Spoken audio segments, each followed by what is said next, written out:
Most players think about 5.0 the wrong way. They watch someone at that level and see the shots, the speed-ups, the resets, the perfectly placed dinks, and they think, if I could just hit like that, I'd be there.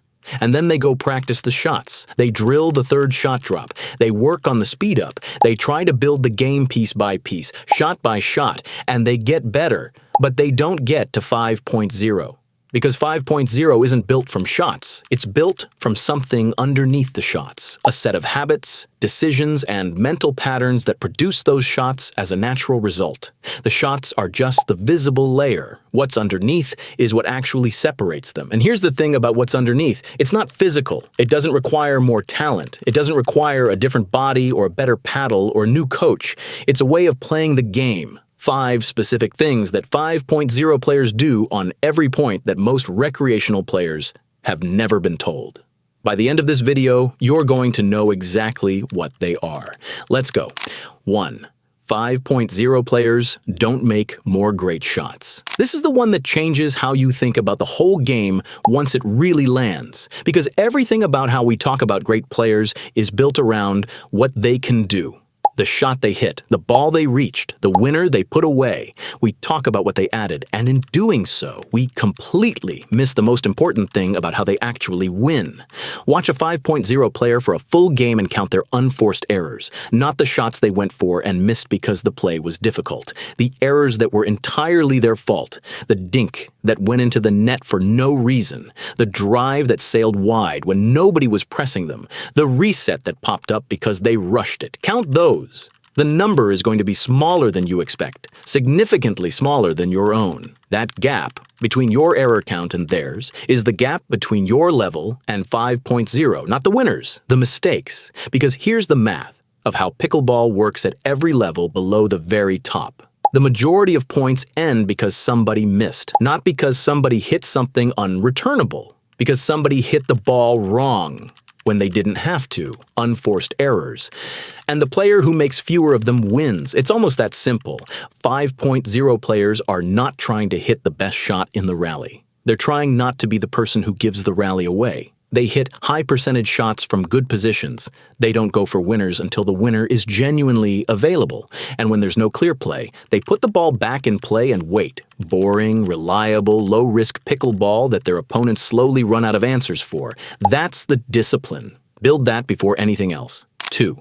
They always know where they are on the court. Here's a way to immediately tell the difference between a recreational player and an advanced one. Watch them after they hit a ball. What do the recreational players' feet do? Usually nothing. They watch the ball. They wait to see where it goes. They react when it arrives. And the whole time, their feet are just standing there, usually in whatever position the last shot left them in. Now watch the 5.0 player after they hit. The ball leaves their paddle and they're already moving. Small, active steps. Adjusting, repositioning, getting to the spot they need to be in for the next ball before they know exactly where the next ball is going. They're never flat-footed, they're never caught, because they never stopped asking the question, where do I need to be right now?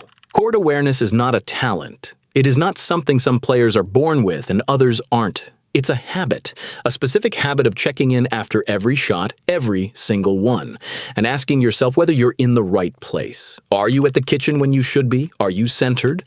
Are you covering your half of the court? Did that last ball pull you out of position, and if so, how do you get back?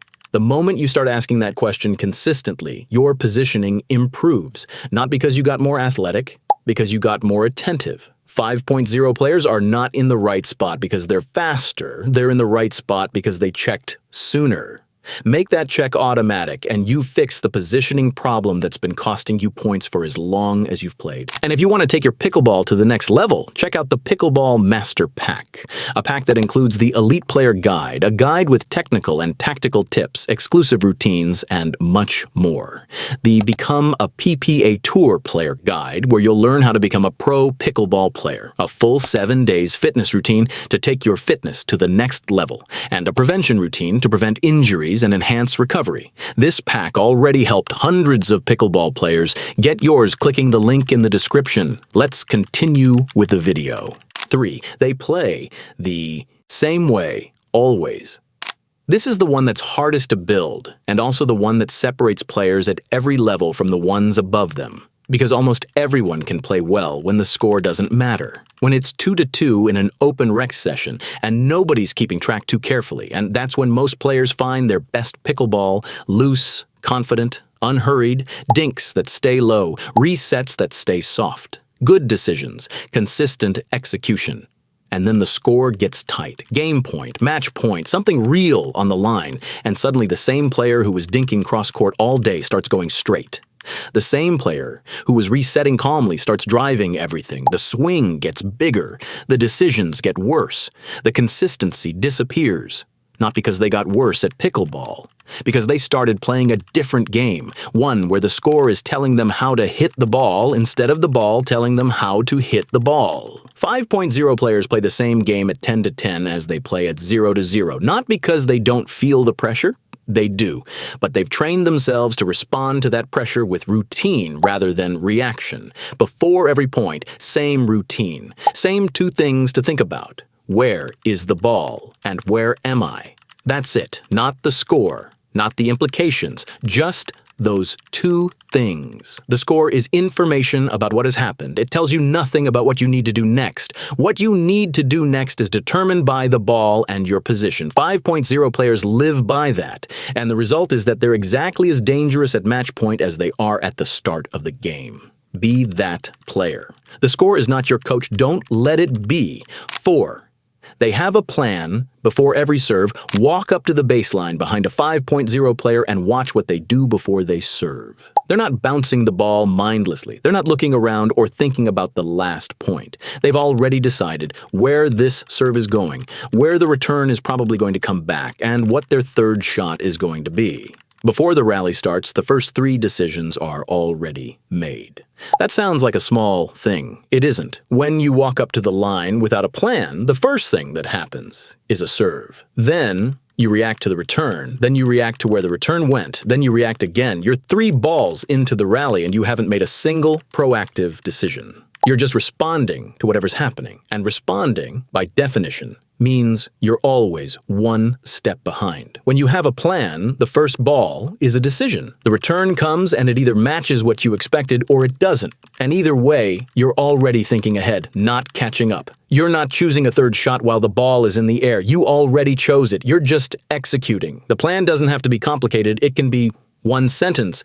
Deep to the backhand, they'll probably push it cross court. I'm going to drop it into the kitchen and advance. That's it. Something that specific turns 3 reactive decisions into one proactive one. It slows the game down because you're not making decisions under pressure. You worry, estandi. You made them before the pressure started. Do that for every serve, every return, every point. The game gets slower, the decisions get better, and you start feeling like you're controlling rallies instead of surviving them. 5. They win rallies. They're not even supposed to win. This is the mark of a real 5.0 player, not the points that were always going to go their way. The ones that looked like they were already lost and somehow came back. Here's the situation. The ball comes back hard and fast. You're jammed. You're off balance. Your only play is a desperate push at the ball and it pops up and you know what's coming and so does everyone watching. The point is over. And for most players, the point is over. They brace for the attack, miss the reset and shake it off and move on. The 5.0 player does something different. They don't try to win the point. They try to survive it. They slow down. Hands soft. Paddle forward. They absorb the attack as best they can. Not a hero shot, just a quiet, soft, managed return that gets the ball back over the net low. Maybe it's not perfect. Maybe it's a little high, but it's back. And now the opponent who thought the point was finished has to hit again and again. And somewhere in those extra shots, something shifts. The attack gets a little loose, the rally extends, and the point that was already lost becomes winnable again. That ability to reset a bad situation into a neutral one instead of panicking and going for something impossible is the thing recreational players admire most about elite players, and the thing they're least likely to practice. Because practicing resets is boring. It doesn't feel like you're getting better at anything, but the ability to slow a fast ball down, absorb pressure without flinching, and claw your way back into a point you had no business winning. That's what makes someone unbeatable over the course of a game. Reset before you react. Slow before you speed up. Survive before you attack. That's 5.0. So there it is. Stop counting your winners and start counting your errors. The player who misses less wins. Check your position after every single shot and make sure you're where you need to be. Play the same game at match point as you play at the start. The score doesn't change what the ball needs. Make a plan before you serve. And stop making decisions under pressure that you could have made before the rally started. And when everything goes wrong in a rally, reset it, stay calm, and claw your way back in. 5.0 isn't a talent level, it's a decision level. Every point on every court, the same habits, the same discipline, the same refusal to give points away. That's the whole thing. If one of these landed for you, drop it in the comments. And if you want to keep seeing pickleball broken down the way it actually works, subscribe to the Pickleball Dude. See you in the next one.